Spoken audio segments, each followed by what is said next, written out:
Welcome to The Preferred List, a podcast about the people behind the best wedding days. I'm James, a wedding filmmaker. I've spent years in the industry working alongside incredible vendors, and this show is all about real conversations with the ones who make it happen. Whether you're a vendor or a couple, you'll get honest insight, good stories, and maybe a little inspiration along the way. Let's meet today's wedding vendor. Brian, how's it going? Good, James. Thanks so much for having me. Yeah, of course. I'm so excited to have our conversation. Going to talk all things catering and all that stuff. So we'll get into that in just a second. But before we do, we're here at Historic Ashland. Historic Ashland is an award-winning private wedding and event venue located in Wrightsville, Pennsylvania. Known for its historic architecture and timeless event spaces, Ashland offers indoor and outdoor spaces to accommodate any event in any season. Ashland is known for its expert staff who provides setup and teardown for each couple, exclusivity for the venue, and modern amenities that all make for a full luxury experience. And I know you work here a lot. We do. You know Leah and her team, they've got it figured out. For sure. And they're in it for the couple. Definitely. For sure. Definitely. I would say one of our favorite venues for sure. A lot of amenities for vendors. So Yeah. They don't leave us out. Yeah, no, I love that. So Brian, we're here to talk all about your catering business, Farmacy. Yes. Pharmacy Cafe and Catering, actually. Yeah. Okay, awesome. It's so funny because I was talking to my wife about the name, and she's in the medical industry, so she's saying pharmacy, and she's like, "No, I mean the catering." Yeah. Like, tell me all about how everything kind of got started and kind of. Gosh, that's a long story for sure. I'll give you the quick pharmacy thing first. Yeah. So we have a small cafe down in Baltimore where I'm from, and we're in a medical complex down there. We're pretty close to Franklin Square Hospital and Johns Hopkins. So hence the punny name, Yeah, Pharmacy. Now, I was just joking with someone the other day and said to them that like our mail is really tough because we actually have a pharmacy in our building. And I'm like, well, the PH and the F must really throw some mail carriers off. So, Yeah. so, I'm sure. so yeah, but my story, like backstory for me, like is kind of long, but I'll try to be quick. I went to school up here in York. That was my connection up here in York from Baltimore. I went to York College and studied education. Oh, no way. Yeah, met my wife in an after-school program that we worked at together. And to supplement our income on the weekends, we worked in restaurants. So That's so kind of cool. had my taste in food and in education. But as her and I, our relationship went on, we decided that we both would work in the restaurant industry. So for a while, I like decided to get a real job in a sense. We'll put air quotes on that for all those A vendors real out job there. in a sense, and lived as a person in a cubicle for about 2 years. And during that time, hated my life. Actually worked for the owner of the Ravens, his company, Oh, cool. which was a great company. I won't say their name, but a great company to work for. Great benefits, great money, but I just hated my life every day. Yeah. And during that time, I went back to school, got my culinary degree, and immediately from that, I had a huge opportunity to run someone's catering business here in Baltimore, and they own multiple catering companies throughout the East Coast. This guy flew me down on his personal plane to Dang. Charleston, South Carolina. Yeah, and like I interviewed with his wife and him. It was an amazing experience. Pretty much took over their business after a couple of years of making it profitable. And that's basically how I cut my teeth in catering. We did a lot of corporate stuff. We did some wedding stuff, but mainly corporate catering with them for gosh, probably about 7 years. We decided to move on from them and open a cafe up back in 2016, Pharmacy. Yeah. So it was a crazy ride. Now I would say wedding wise, especially moving up here with my family. Again having the connection with York, going to school here, and kind of knowing the area, knowing the school system up here. We wanted to move our family up in this area as well. So when we moved up here, I had no idea about the wedding industry in Southern Pennsylvania. Man, it's crazy. Yeah. Obviously a lot of great venues, a lot of great vendors, but I just didn't see the need for this many wedding people up here. And boy, was I surprised. We did like one wedding show up here, and it just blew up.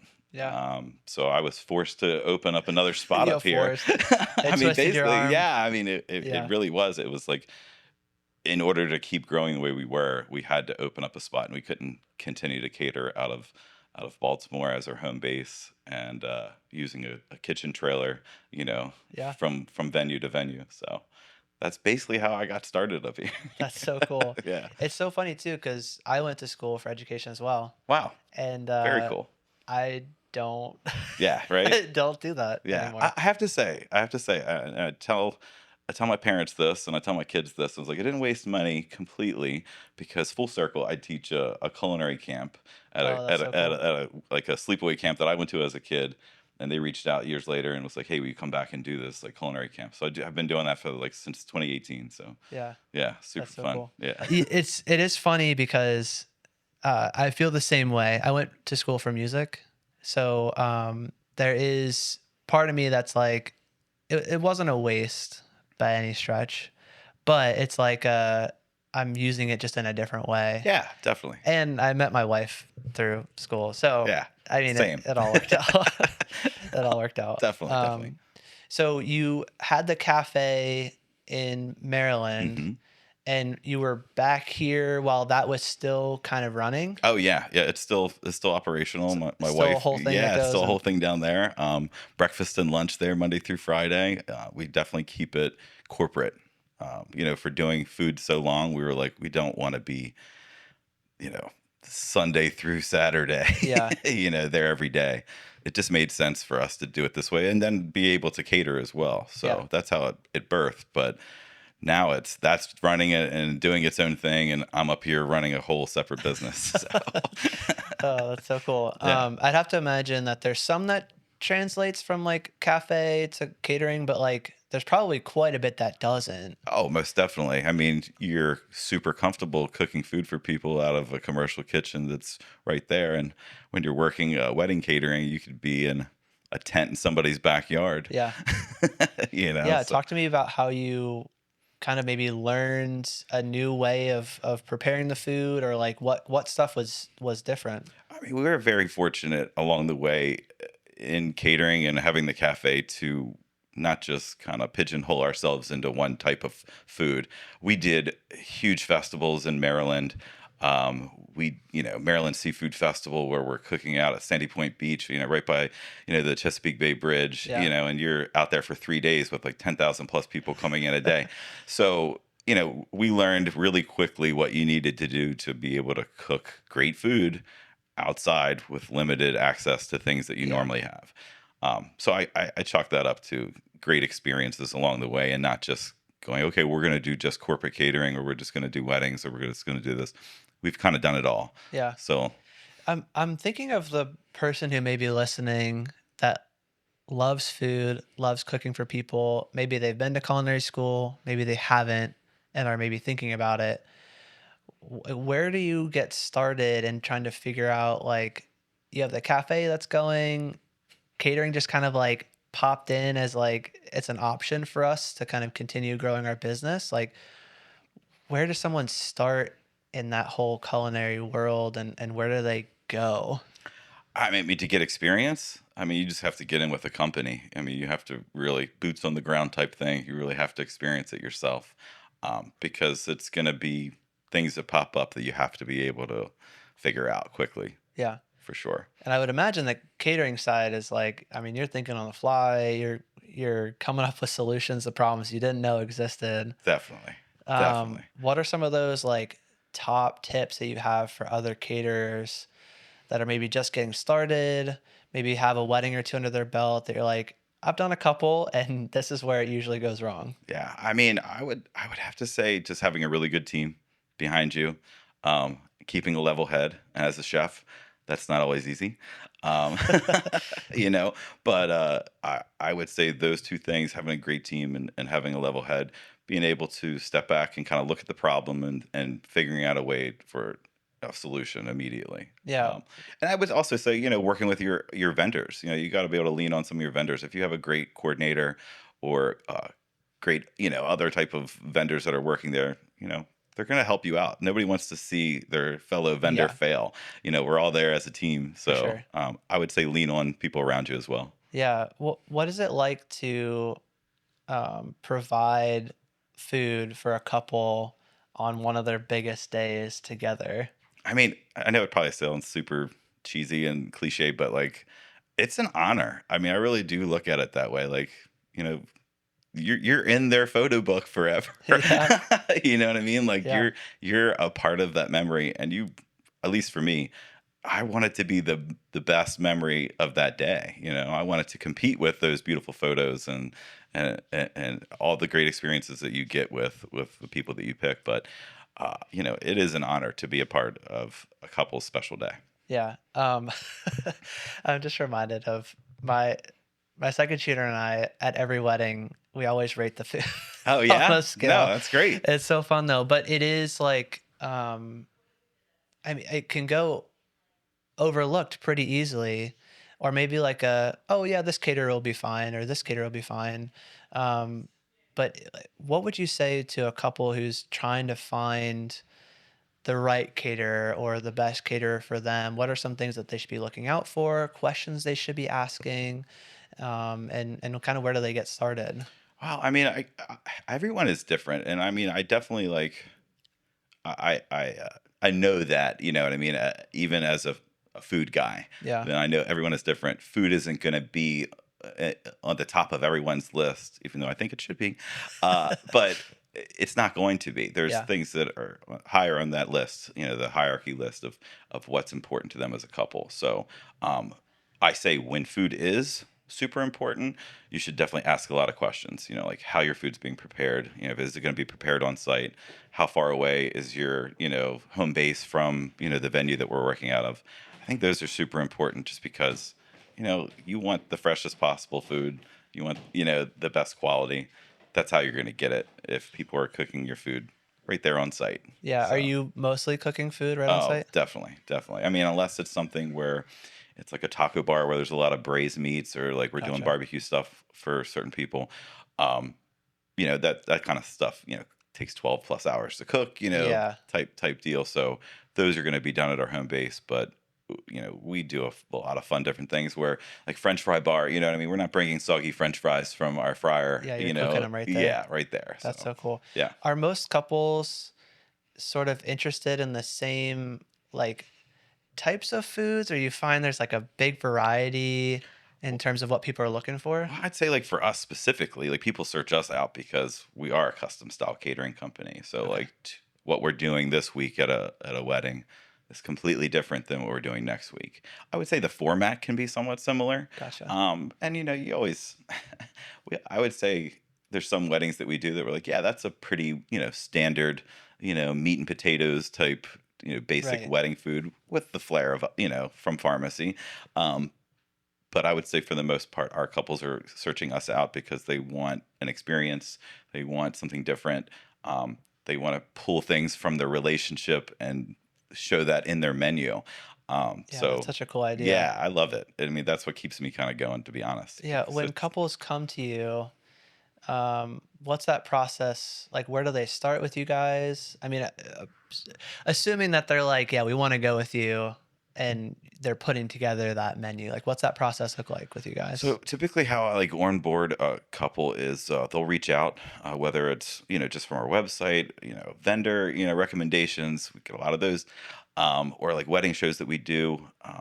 They'll reach out and we'll send them a list of get to know you kind of questions, and I think that's the basis of what I do when it comes to welcoming a new couple. Is really trying to find out what their needs are, what they're into, things obviously we should stay away from, other vendors that they might already have picked out for some of the things that we can provide. Yeah, So, just to kind of funnel what we're sending them.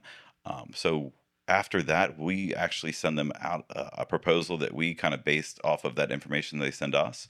And then we allow them to kind of tweak it how they like it before we finalize everything.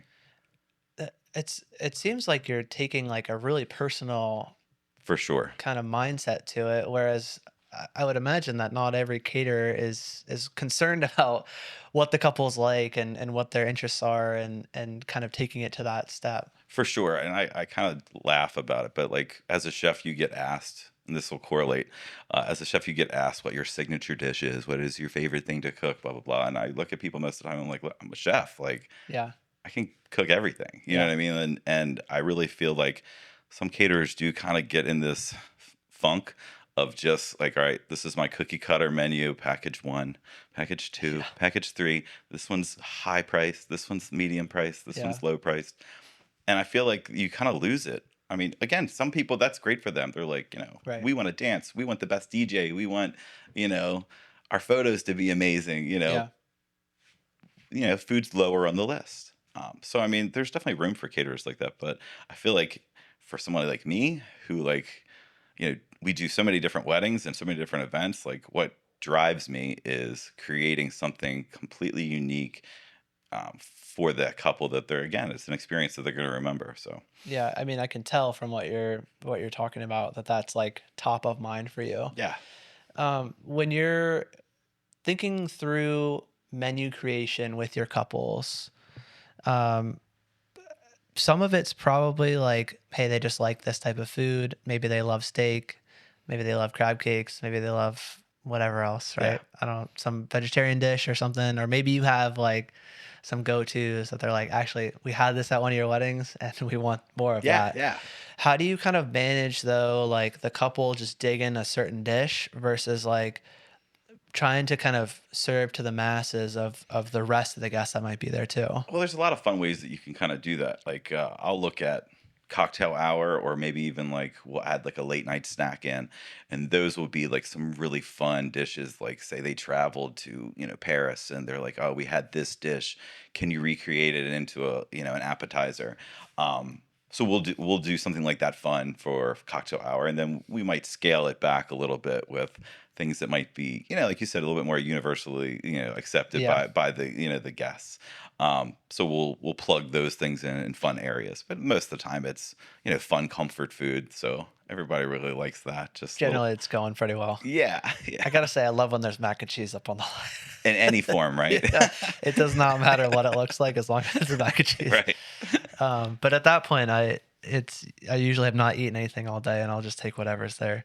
But are you normally doing tastings with your couples? Definitely, definitely, and that can look a lot of different ways. Like sometimes we'll have couples that are, they're looking at a couple different caterers. They're not, okay, we heard about this guy from this vendor, or we Gotcha. went to a wedding show and saw this guy, and we just have to kind of like hammer out the details. We have some couples that are like, no, I'm looking at two or three people. You know what I mean? Two or three companies, and we really want to kind of gauge our choice off of a tasting. So we'll definitely set up a tasting. I would say on the flip side, where couples come to us and say, "No, we definitely know you. We want to book you." We can take care of that tasting down the road, and that's kind of like what we do. We'll set up a menu, and then months later, you know what I mean. When it gets a little bit closer, we'll finalize details with like a tasting meeting. Yeah, so Um, you're doing tasting before they've even decided yeah, sometimes. yeah, yeah. Sometimes we'll put together a proposal and like, okay, we know we want to tweak a lot of these menu options or service options, and we'll kind of figure that out after we've already been kind of contracted for their date.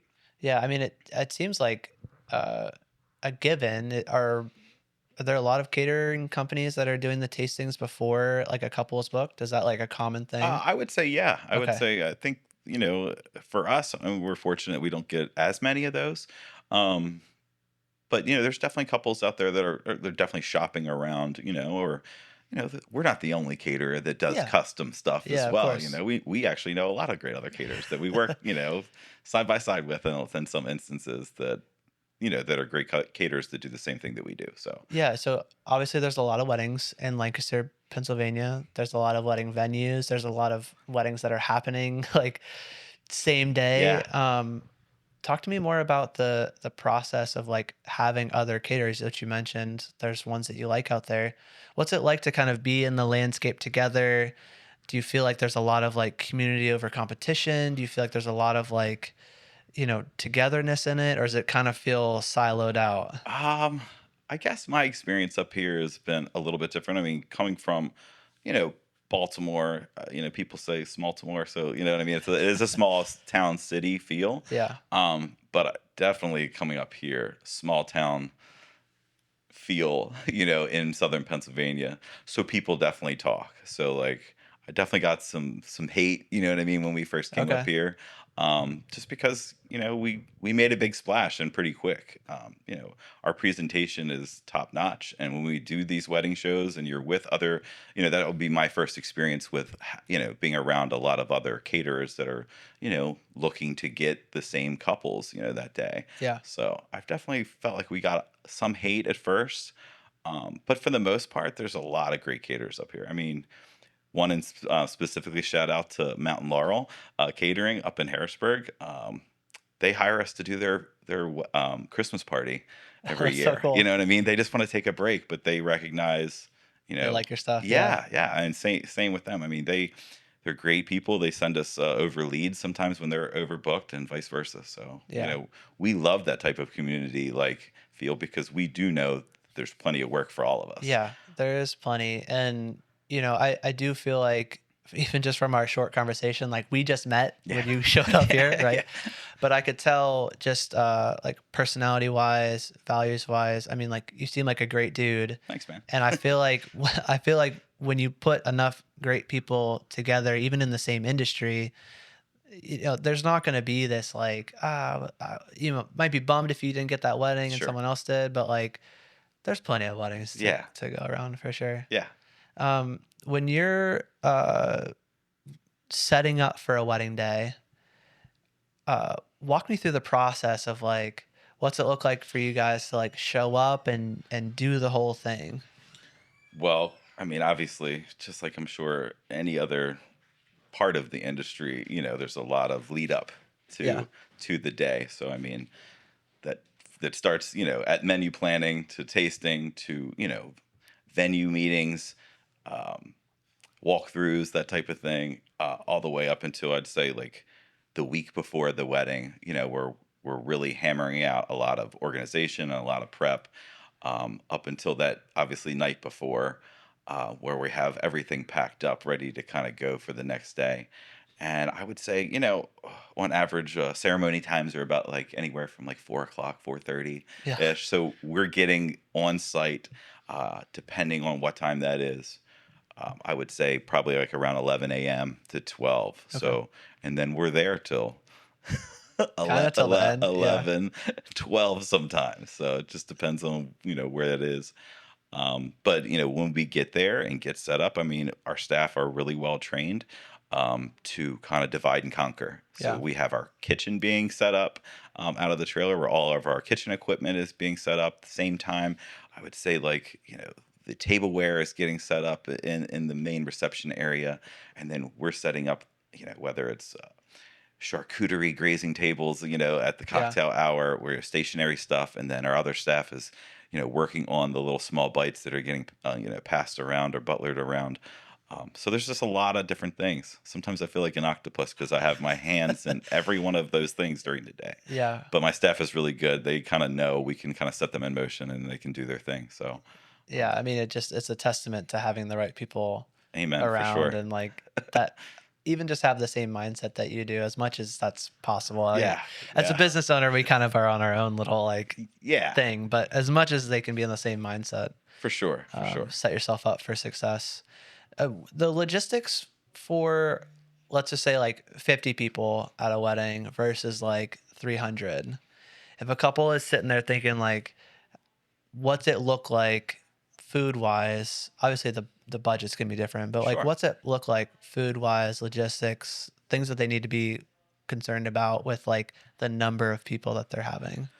Um, I mean, I would have to say, food and workload wise, from a chef standpoint, doing a 50 to 150 person wedding is still very similar. Okay. Yeah, I mean, honestly, the amount of detail that we put into the prep and into the final product Gotcha. is almost the same. Interesting. It's just quantity. You know what I Yeah, mean? yeah, Like yeah. it's basically just quantity, and math.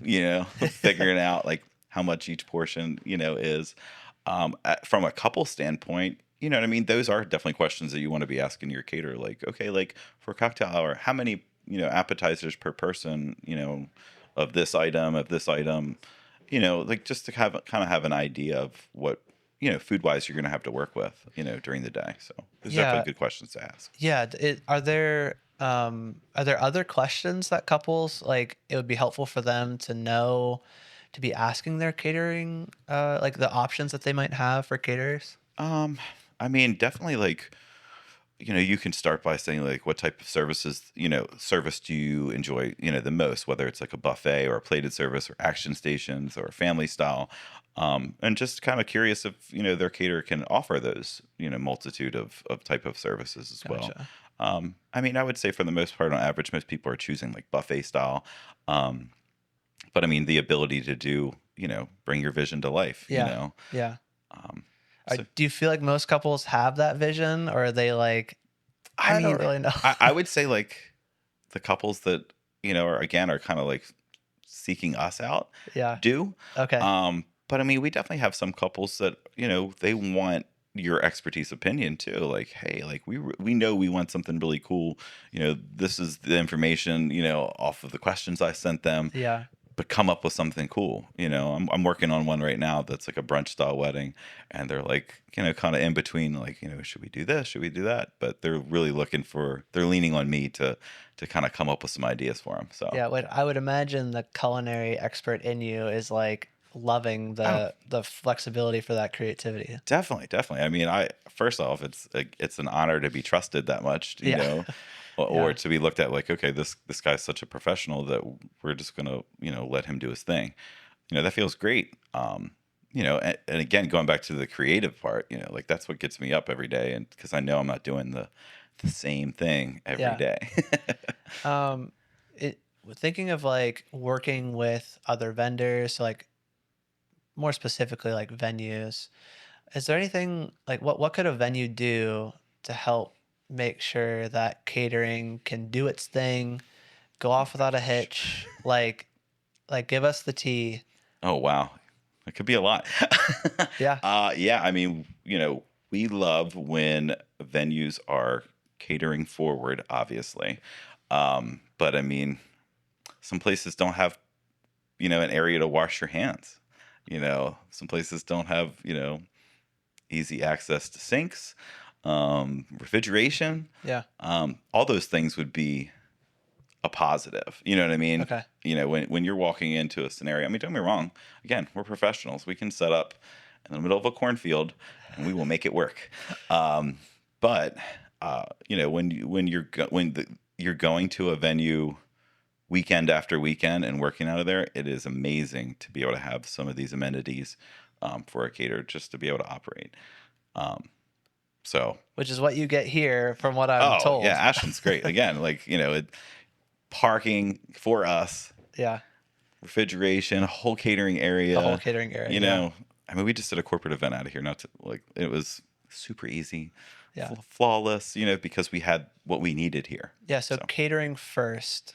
I mean, obviously there's the spaces and the things. You're looking at like the refrigeration, something as simple as a spot to wash your hands. sink, yeah. But like, what else is there that, maybe it's a timing thing, communication, like what else could venues or planners do to help you guys I mean, do your thing? we're very blessed to work with a good stable of venues and coordinators that you know because they recommend us. They know that they're getting top notch service, and vice versa. We've worked with them so much that Yeah. So I would say those things are super important. And when a venue reaches out and asks us if we can have a relationship, those are the things that I'm kind of like wanting to know. Is the communication good? You know what I mean? Who's sending these floor plans of how it's going to look? So I mean, those things are definitely important. But we're fortunate right now. The venues that we work out of are amazing. Yeah. So You got the in at the yeah, right right. places. No, I love that. What kind of trends are you seeing on the food side of things with weddings? Maybe you're loving or like not so much loving. I mean, I don't know. Like again, like my thing is obviously the customization. the personalization, really finding out like what was your first date food, and like taking that and flipping it into like a great dish, whether like again it's for cocktail hour, or their main meal. I would say fun things that I love. I love the trend of late night snack, because I Yeah. mean, if you're wanting your wedding to be a nice party, something like that really like, I don't know, it's memorable for your guests too, What are the and it's best like fun. late night snacks that Oh, you've I mean, seen? I would say like up here in Pennsylvania, like a lot of like soft pretzel bars. Okay. But we do it all, man. Like again, French fries, sliders. I'm a Baltimore guy, so like our mini crab cakes are Yeah. awesome at like 10 o'clock at night. That sounds amazing. But we've done soup stations in colder weather, late night. Um, I mean, I even think it's fun when they outsource it too, and we've had them bring in Happy Meals. You know what I mean? It's just fun. You know Yeah. what I mean? I gotta So say the pizza, yeah, the late night pizza yeah, is exactly. killer Yeah, yeah, you can't go wrong with something like because that. I'm totally grabbing like 3 slices to go home. Yeah, I mean, and again, even when we're not, we're just there to kind of facilitate the setup, Yeah, and for sure. receive, the Happy Meals of the pizza. I mean, not that we don't do pizza, but same with us. We're looking forward to that too. Like Yeah. we've been working for like 14 hours Yeah. plus. Yeah. We don't mind a slice of pizza at 10 o'clock For at night too, sure. or my For staff sure. when like there's like a great ice cream truck that comes in late night. Yeah. Love the late night snacks. I cannot get enough of them. Are there trends that you're not loving and want to see go? I mean, yeah, of course. I mean, there's definitely like food stuff that I'm like, all right, we've made that a lot, but I would say for the most part, like DIY stuff. Okay. And I mean, I say that because, uh, like you can hire professionals that Yeah. that do this, that focus on this, that know their craft. And my dad would always say, you can't beat a guy at his own game. Yeah. You know what I mean? I really feel like that hits home, and I really feel like that it totally kind of elevates everything around you too when you have all these professionals there on your day taking care of everything, and you're not worrying about Aunt Susie if she brought those cookies for the Yeah. cookie table, or your best friend who's also in your wedding, walking people, directing people down the aisle, that you have professionals to take care of that. So Yeah. And I will say, if you want to DIY it, go ahead and do it. yeah, But if you don't want to worry about it, you don't want to be the one that gets all the yeah, questions. Where's this food go? How is it staying warm? That's where you turn to someone like Brian at Pharmacy and you're like, just take care of it. yeah, yeah. And you'll just show up and do all the Hey, we stuff. got you. Yeah, there's no hiccups, there's nothing. Yeah, So starting out, obviously there was a point where you had not catered anything, yeah. and there was a point where you catered your first thing. Uh, what was that first catering experience like? And then what has changed from that first one to now? Oh my goodness. I mean, I'm just like thinking back at the first wedding that we ever catered. It was for a big time doctor for a big hospital down in Maryland. And it was at his house. And this was not his first marriage, but it was, a smaller wedding, but it was definitely, had to be great. It definitely had to be Yeah, great. And, they put a lot of faith in us kind of for being our first wedding. right. It went amazing. I feel like that was a light bulb moment that we could definitely do this, again, outside of, restaurant food, corporate catering, Yeah. lunches, that kind of thing. That's when I kind of knew that we could do this for a living, that we definitely wowed all the people that were there, and they loved it. But it definitely looks and feels a lot different than what weddings feel like today. Still, that wow moment is what I do this for. But logistics, everything that goes involved in it, so much more smoother than thinking about that first wedding. Yeah, what's helped you grow the most over all these years that you've been catering? I would have to say connections. Um, Okay. and I mean, and that definitely starts in the wedding industry with your fellow vendors. Right. Um, Made so many huge jumps in our growth with just knowing the right people. Doing well. Let's say it this way: doing a really good job for the Yeah. right people. Yeah. Because when people refer you as a fellow vendor, that's part of their name. Yeah, you On gotta your show work, up you and got yeah. yeah, for sure. Yeah. So I would say that was huge for us, especially coming from, in a market that we started out down in Maryland to up here in southern Pennsylvania, and not really knowing, again, anything about the wedding industry up Yeah. here. So are there other habits that or tools or systems that you use like day to day or maybe on your wedding days that like help you guys run a smooth operation? I mean, for me personally, is like I'm at the gym 6 days a week just because it's a physical job. I Yeah. mean, we're there for, probably working for 18 hours on a wedding day, to be honest, Yeah. just from getting there early to, being the last people to leave. So that's for me. I would say little things that help me get through the day, protein and caffeine for sure. All the good stuff. Yeah, None of the bad. yeah, none of the bad. Well, I don't know about C4, your second C4 of the day, Two but C4s deep, there might be some bad. I don't know. yeah, a little eye twitch maybe or something like that. But it's the food. Yeah, It helps the food. Come on. It just helps you keep going. Yeah, well, if you're cracking your second C4, I'll crack it with you. Yeah, sweet. Well, cheers to that. No, that's awesome. I mean, it seems like you've been on such a cool journey from, having your cafe, still keeping that going somehow, Yeah. all the way in Maryland and creating the connection. So if you're listening, you're a vendor, connections For sure. but doing a good job. Yeah. Because you got to show Backing out. it up. Yeah, you got to Backing show it up up. for those connections. Well, Brian, it's been so great having you on the podcast. I know I've learned a ton, and I hope everyone listening has also learned a ton. Where can people follow along with what you're doing with your catering business? Awesome, man. Thanks. Yeah, like Pharmacy Cafe and Catering, all spelled out, is our handle on Instagram. You can find us on Facebook, and also, definitely check us out. Check out our website, pharmacycafeandcatering.com. If you're ever down in Maryland, Monday through Friday, 7 to 3, go check out some breakfast or lunch at our cafe. And then obviously, you can always hire us for a private chef event or, some type of catering. Yeah, and all that stuff will be linked down in the description below. Is there anything exciting, new, upcoming that you're super stoked for? I'm always into just, obviously we love weddings, but I'm always into whatever type of cool event that, pops up. We just did a peach-themed farm-to-table dinner out in Chambersburg, Pennsylvania, in a peach orchard. Oh, that's awesome. Yeah, like all the produce was provided by the farm and like local meats and all that good stuff. And then we actually have another one, prospective, fingers crossed. I'm working with a guy here local in York where they're going to do it right in front of York Market. So cool. He approached us where he met us at an event. And so I'm working on a menu right now. So I'm excited about that. That's so cool. Yeah. Well, make sure if you're listening in, go check out Brian with Farmacy. That's Farmacy with an F. Yep. Just to be clear. But all that will be linked down in the description. Brian, it's been so great chatting. Awesome. And that's all for this episode. Thank you guys for tuning in. Make sure you guys are liking and subscribing to the channel so you get up to date on all of the new episodes that are coming out. And that's it. We'll see you next time on The Preferred List.